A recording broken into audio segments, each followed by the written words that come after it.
Hello, j'espère que tu vas bien. Petite bouillotte. Je me suis réveillée avec une douleur au niveau de l'épaule. Je vais essayer de te mettre droit quand même. Ça serait mieux. Je te reviens dans une nouvelle vidéo un peu particulière. C'est une sorte de... Ah, je vais baisser parce que j'ai un peu de musique, mais ça me perturbe. Est-ce que je baisse encore plus? Ouais. Voilà, comme ça. Tu sais que je te parle régulièrement de livres, de lecture. On m'a même dit, Émilie, tu parles beaucoup de livres, mais tu fais jamais de résumé sur ce que tu lis, sur ce que. Alors moi, il faut savoir qu'essentiellement, moi, mes livres, ce sont soit des romans fantastiques, soit ce sont des livres de développement personnel. Et du coup, ces derniers temps, j'ai beaucoup lu, parce que pour mon taf, il faut que je lise, en fait, il faut que je me cultive, même dans la vie en général. Dans la vie en général, si tu fais travailler ton cerveau régulièrement par la lecture, bah voilà, t'évolues. Tout simplement, ça c'est mon... peu importe le type de lecture que tu fais, je te dis pas qu'en lisant des BD Simpson, ça va te faire évoluer, mais écoute, si c'est ton kiff, voilà, lis des BD Simpson. Et du coup, j'ai beaucoup lu ces derniers temps, j'ai compris beaucoup de choses,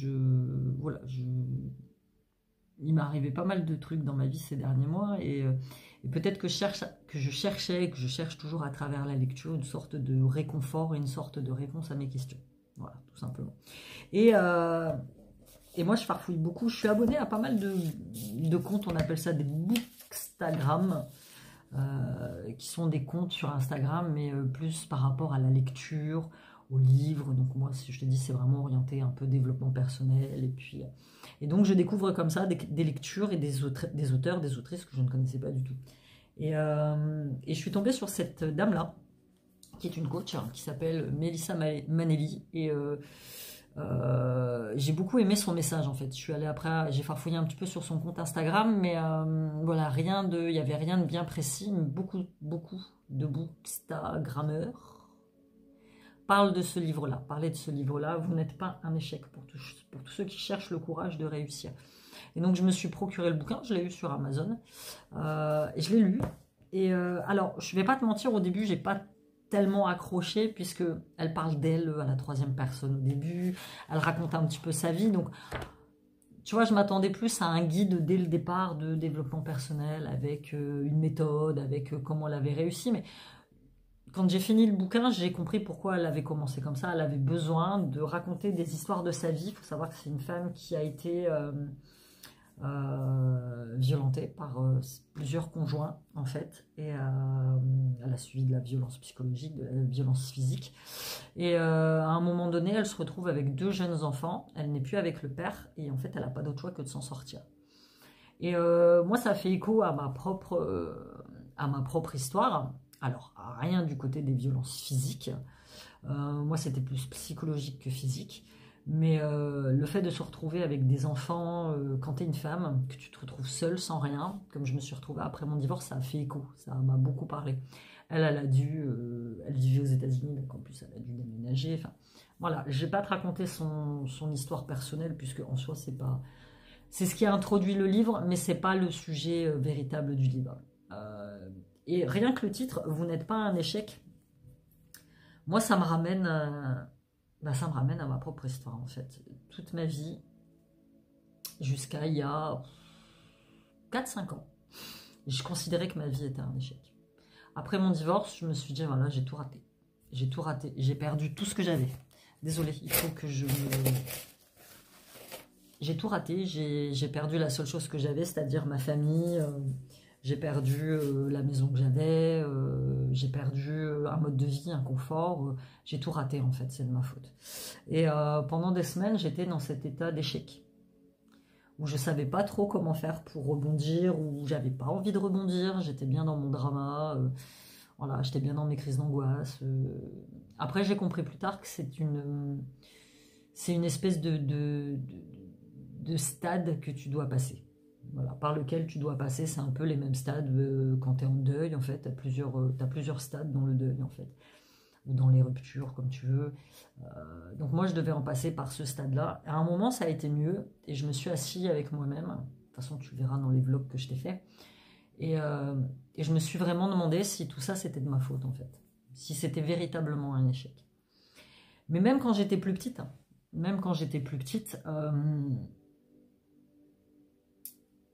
moi, je viens d'une famille, alors, je le comprends que c'était inconscient maintenant, mais je viens d'une famille où seuls les garçons comptaient. Je ne sais pas si tu vois ce que je veux dire. Seuls les garçons méritaient d'avoir une super carrière, plein d'argent, voilà. Moi, j'étais réduite à... pour moi, on voulait que je sois coiffeuse ou institutrice. J'ai rien contre les coiffeuses, j'ai rien contre les institutrices, mais c'est vraiment, tu vois, à cette époque-là, c'était vraiment réduire les filles à ce genre de métier, ou secrétaire, tu vois. Mais à l'époque, dire par exemple à mes parents que je voulais être cadre supérieur, faire Sciences Po ou machin, c'était impensable. Tu vois, c'était impensable parce que j'étais une gonzesse et que j'allais pas y arriver, et que je viens d'une famille où les hommes sont ultra valorisés. Maintenant, ça n'est plus comme ça. Moi, je l'ai déjà dit, je viens d'une famille portugaise, donc 100% portugais, hein.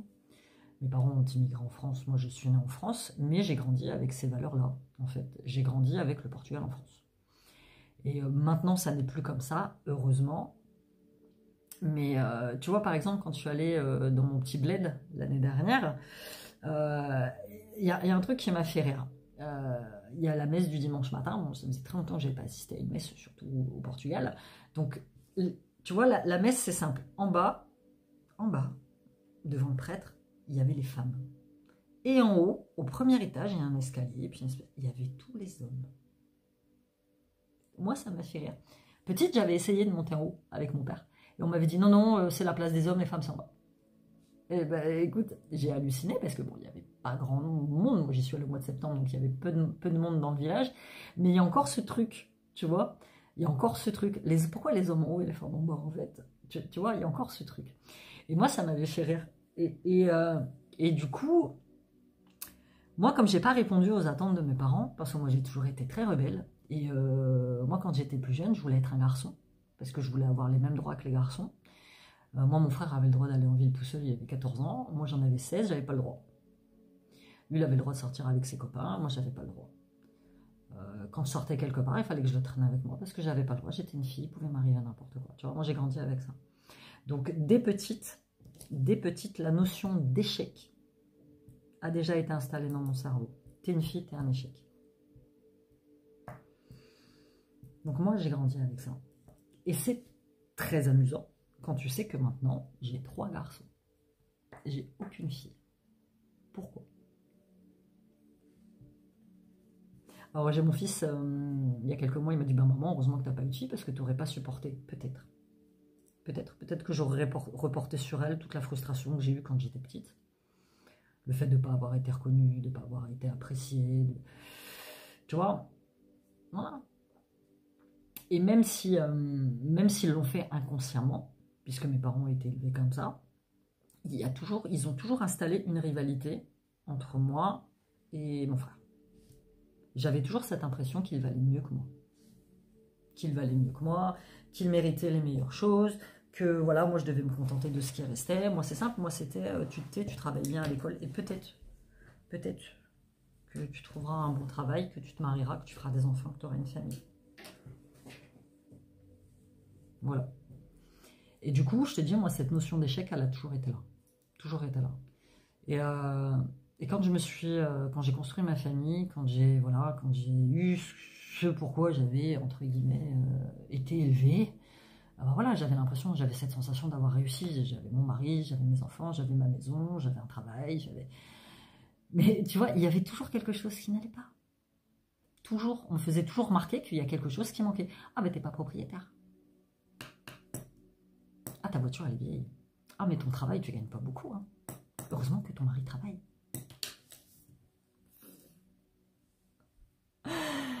Quand j'ai annoncé mon divorce, alors c'était échec fois 1000.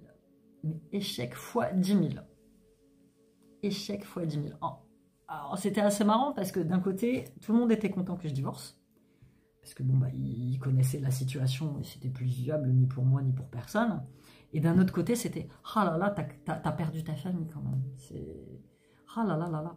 Donc paf, encore un sentiment d'échec. C'était de ma faute. Parce que j'avais refusé de me taire et j'avais refusé de rester là-dedans.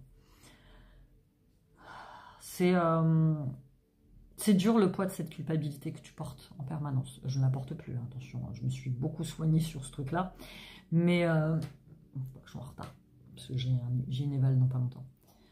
Mais c'est impressionnant le poids de cette culpabilité que tu portes toute ta vie sur tes épaules. Toute ta vie, tu portes ce poids de la culpabilité, ce poids d'être un échec. Tu as été un échec pour ta famille, un échec pour tes parents, un échec pour ton mariage, un échec pour les gens autour de toi. C'est usant, usant, usant. Donc après un long travail sur moi-même, avec des psychothérapeutes, avec les amis, avec voilà, beaucoup de patience, beaucoup d'amour avec moi-même, je tombe sur ce livre. Et ça m'a fait du bien de lire ce livre. Vraiment. Hein. Je te lis ce qui est écrit derrière. Même pas, il y a pas, je pensais qu'il y avait un résumé. Il y avait un résumé dessus. Comment elle commence le livre? Introduction. Elle commence le livre par « La vie est un champ de bataille ». Pour la plupart d'entre nous, surmonter les tempêtes de la vie est une bataille constante ou simplement rester à bord du bateau peut être une vraie lutte. Parfois, nous pouvons même tomber par-dessus bord et nous battre comme un forcené pour garder la tête hors de l'eau et éviter la noyade. Trop souvent, nous restons enfermés dans une perspective de vie relativement limitée, dans laquelle nous nous concentrons essentiellement sur nos problèmes, nos besoins, nos activités, nos désirs personnels. Afin de réussir à surmonter les vicissitudes de la vie, nous devons accroître notre connaissance de ce qui se passe autour de nous. Et c'est vrai. Et elle raconte son long parcours pour la liberté, son long parcours pour se battre, pour sortir ses enfants de la galère. Et moi, elle m'a beaucoup, beaucoup, beaucoup inspirée. Elle se parle à elle-même. Elle parle à ces gens qui l'ont blessée, à ses ex, qui lui ont fait beaucoup de mal. Et elle pardonne. Et elle pardonne. Moi, j'en suis encore sur ce chemin du pardon. J'en suis encore, moi, sur ce chemin du pardon. Il y en a certains à qui j'ai pardonné. Alors, quand on dit pardonner, évidemment, c'est pas permettre à l'autre de revenir et de faire n'importe quoi. C'est de lui pardonner, mais dans toi-même, pour qu'en fait, il n'ait plus d'emprise sur toi. Il n'ait plus d'emprise sur toi et qu'il ne te fasse plus souffrir, qu'il ne te fasse plus de mal.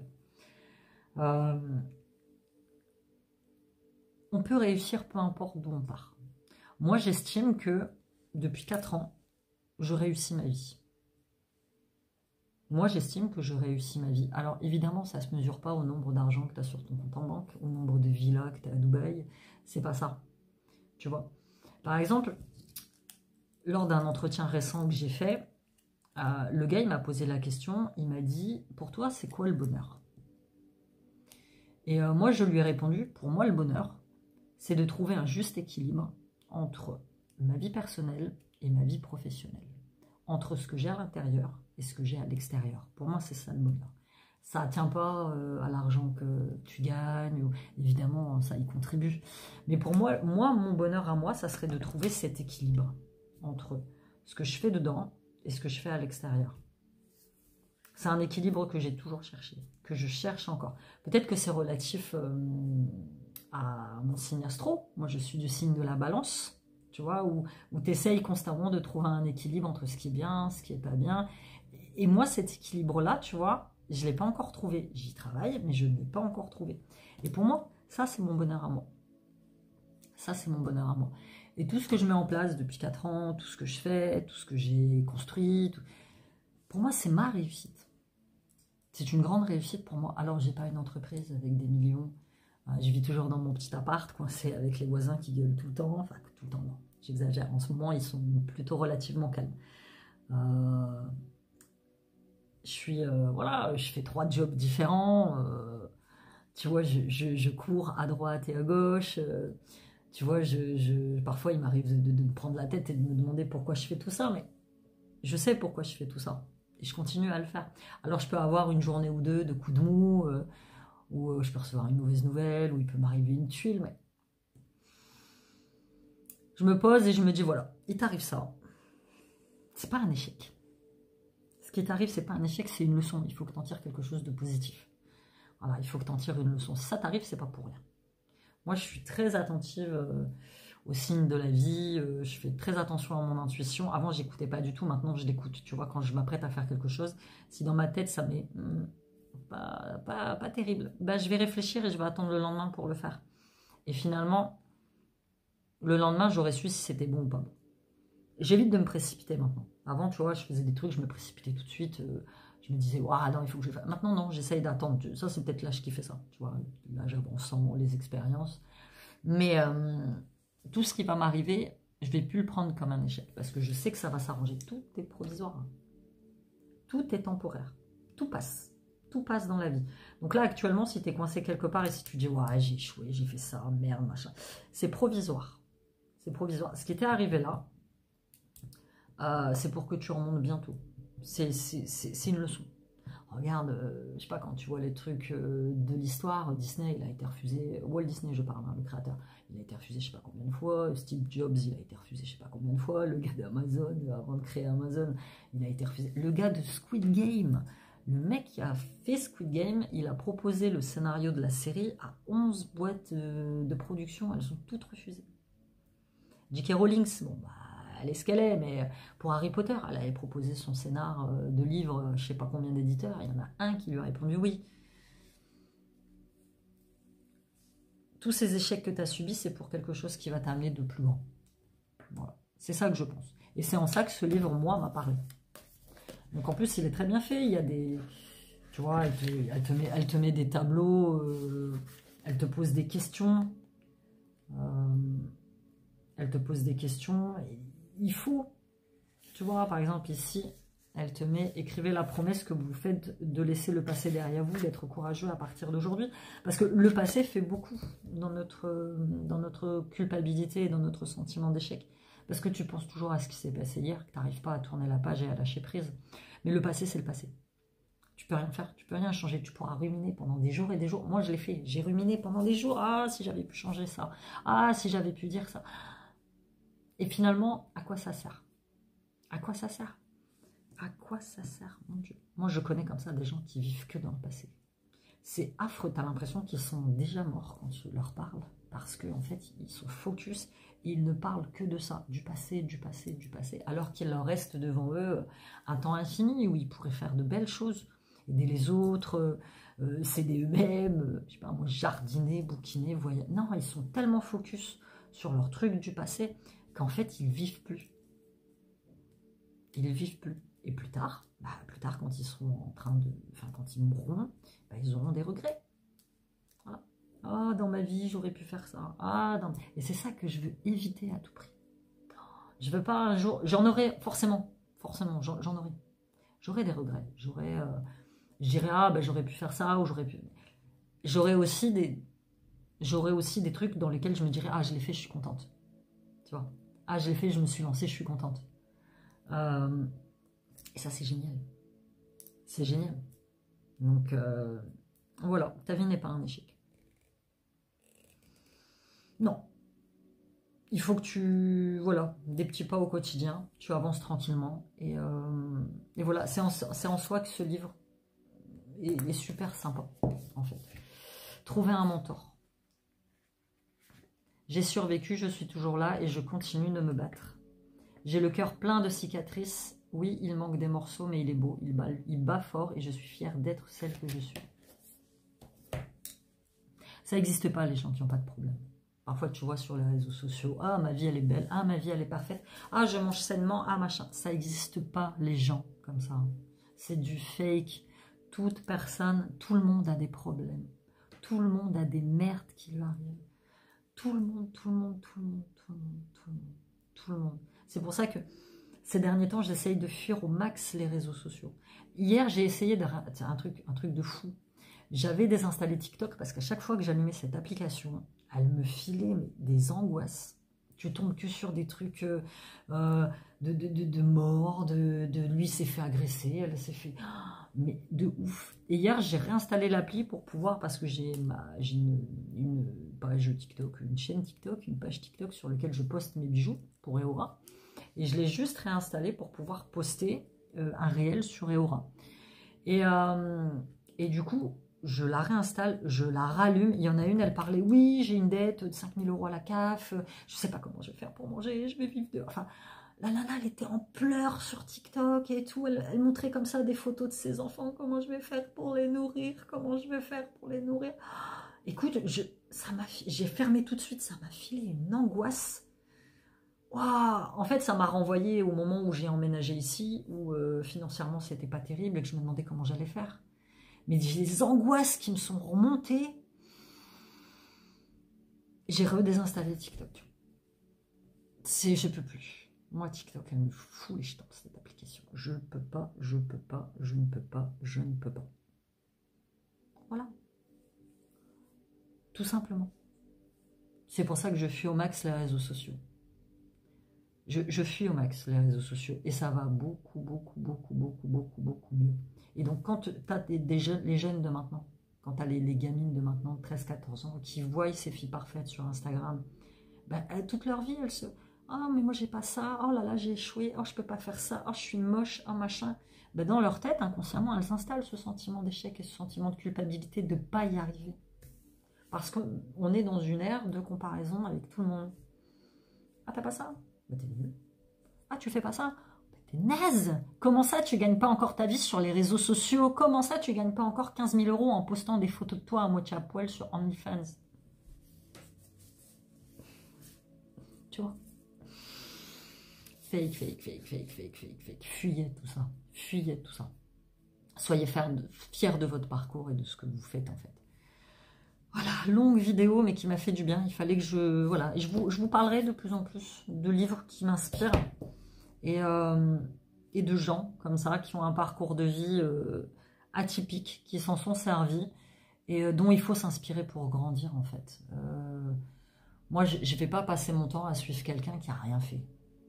Moi, il faut que je suive. Moi, les gens que je suis maintenant, l'espèce de mentors, on peut les appeler ça des mentors, ce sont des gens qui ont un parcours de vie où ils ont fait des choses, qui partagent les mêmes valeurs que moi. Tu vois, donc sinon, c'est de la perte de temps. Sinon, c'est de la perte de temps. Hier, j'en discutais avec Siam. Je ne sais plus de quoi on parlait. Je ne sais plus. Enfin bref, on en est venu à parler des Marseillais. Il fut une époque où, quand je travaillais au magasin de bricolage, le soir, je rentrais, j'étais tellement mal, parce que j'avais passé toute la journée à m'engueuler des clients, le taf, c'était dur pour moi, je tractais des colis, ou le soir, bah, pendant qu'on bouffait, on regardait les Marseillais. Ah mais ça brisait pas trois pattes à un canard, mais moi ça me vidait la tranche, j'avais besoin d'avoir en face de moi des gens comme ça, pour me sentir bien, tu vois, pour aller mieux. Je sais pas. Maintenant, j'ai plus ce besoin-là. Maintenant, dès que je les vois à la télé, je sais, c'est des trucs qui m'intéressent plus du tout, quoi. Mais quand tu vas pas bien, tu cherches absolument à reporter ton esprit sur autre chose, à t'évader. D'où les réseaux sociaux, les addictions, tous ces trucs-là, quoi. Et après, quand tu en prends conscience, bah voilà, tu te dis merde, j'ai échoué, merde, je voulais ça, mais j'ai pas réussi, merde. Un travail sur soi, à faire, tout seul ou avec quelqu'un. Voilà. Je te dirai jamais assez d'avoir un psy si tu en as besoin. En plus, maintenant, ils font des psychothérapies en ligne. J'en suis un sur Instagram qui s'appelle psychologue.net et franchement, c'est assez sympa. En plus, ils font des lives régulièrement où tu as des psys, tu vas sur leur site. Je crois même que ça existe sous forme d'appli. Tu leur poses des questions et tu prends directement contact avec un psy et vous échangez par message, en fait. Ça peut être sympa. Ça peut être sympa aussi si tu veux pas sortir de chez toi. Voilà, écoute, je vais te laisser là pour cette longue vidéo. Dis-moi toi si tu connais cette nana-là, si tu as lu ce livre et qu'est-ce qui est pour toi la définition de l'échec. Ça m'intéresse. J'espère que tu vas bien. Abonne-toi si ça n'est pas fait. Suis-moi aussi sur le peu de réseaux sociaux qui me reste. Il me reste juste Instagram. Il y a ma boutique de bijoux et Aura Bijoux sur laquelle tu pourras trouver des bijoux personnalisés en acier inoxydable. J'ai une nouvelle collection qui est en ligne, donc fais-toi plaisir. Et puis nous, on se retrouve très bientôt dans une nouvelle vidéo. Bye bye.